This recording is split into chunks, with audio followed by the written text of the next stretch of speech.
2026 সালের মার্চ মাস শেষে বাংলাদেশ ব্যাংকে কিন্তু আমাদের খেলাপি ঋণ কিন্তু 5,88,704 কোটি টাকা। তো ব্যাংক আমাদের কিভাবে ঋণ দেবে? মাননীয় স্পিকার, এখন দেখা যাবে যে ব্যাংক যখন ঋণ না দিতে পারে তাহলে কিন্তু আমাদের টাকা ছাপানো ছাড়া আর পথ থাকবে না। আমার একটু আগেই ব্যারিস্টার নাজিম মোমেন সাহেব তিনি কিন্তু আজকের পত্রিকার উদ্ধৃতি দিয়ে তিনি বললেন যে সরকার টাকা ছাপাচ্ছে, এই কথা বললেন। আমিও আমি 2-3 মাস আগেই এটা দেখছিলাম পত্রিকায়, নিজেই দেখছিলাম যে সরকার টাকা ব্যাংক থেকে সরকার টাকা ছেপে এটা ব্যাংকে দিচ্ছে। তো এই যদি হয় অবস্থা, তাহলে তো মুদ্রাস্ফীতি বেড়ে যাবে, তাহলে আমাদের দেশটা কিভাবে চলবে? মাননীয় স্পিকার, আমরা যে ঋণ করে ঘি ভাত খাওয়ার মতন আমাদের অবস্থা। আমরা ঋণ করে 3 লক্ষ কোটি টাকা আমরা উন্নয়ন বাজেট করছি। এটা তো আমাদের কি অবস্থার সৃষ্টি হবে একটা সময় গিয়ে, যখন আমরা আওয়ামী লীগ তো 15 বছরের মাথায় এসে তারা 30 লক্ষ কোটিতে নিয়ে গেল। আমরা তো এরকম 15 বছরের মাথায় গিয়ে আমাদের 60 লক্ষ কোটি টাকা হয়ে যাবে। তখন আমাদের অবস্থাটা কি সৃষ্টি হবে? কিভাবে আমাদের দেশটা চলবে?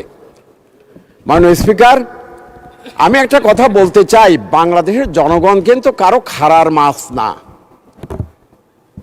কারো খাড়ার মাছ না। এই জনগণ তারা গণ অভ্যুত্থান করে আওয়ামী লীগকে দেশ ছাড়া করেছে। বিএনপি জামাতকে ভাবতে হবে, আমরা যদি সুশাসন দিতে না পারি, আমরা চাঁদাবাজি ধান্দাবাজি টেন্ডারবাজি করে যদি দেশ চালাতে চাই, আমাদেরও পরিণতি কি হবে এটা ভেবে দেখা দরকার। মাননীয় স্পিকার, তাদের তো যাওয়ার জায়গা আছে, বিএনপি জামাতের যাওয়ার কিন্তু জায়গা নেই। এই জন্য না, আমি মনে করি যে আমরা গণতান্ত্রিক রাজনীতিতে সরকারি দল বিরোধী দল মিলেই একটা সরকার। আমাদের সরকারি বন্ধুরা অসহিষ্ণু হন, প্রায় বলেন যে বিরোধী দলীয় নেতারা এই কথা বলেন ওই কথা বলেন। একটা বাজেট পেশ করা হয়েছে, এই বাজেটের উপরে চুলচেরা বিশ্লেষণ হবে, তারপর সবাই মিলে আমরা একটা বাজেট করবো, সেই বাজেটটা আমাদের গভর্নমেন্ট সবাই মিলে আমরা এটা বাস্তবায়ন করব। এটাই তো হতে হবে। তা আমরা যা পেশ করাবে তাই তার শুধু গুণগান গাবো, তাহলে তো হলো না। মাননীয় স্পিকার, এই জন্য আমি মনে করি যে আমরা সরকারের সরকারি দল বিরোধী দল, তা যদি না হবে, তা আমাদের বিরোধী দলীয় নেতাকে ফ্ল্যাগ দেওয়া হয় কেন? মন্ত্রী পদমর্যাদা দেওয়া হলো কেন? বড় বড় বিশাল বিশাল অফিস দেওয়া হয়েছে কেন? বিরোধী দল গণতান্ত্রিক রাজনীতিতে সরকারের একটা পার্ট।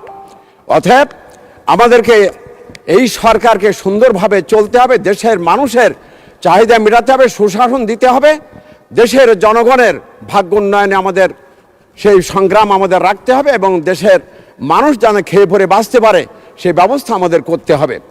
মাননীয় স্পিকার, এই জন্য মনে করি আমাদের চিন্তা ভাবনা করে আমাদের বাজেট করা দরকার, আমাদের উন্নয়ন বাজেট কমানো দরকার, এবং আমাদের আয় বাড়ানো দরকার।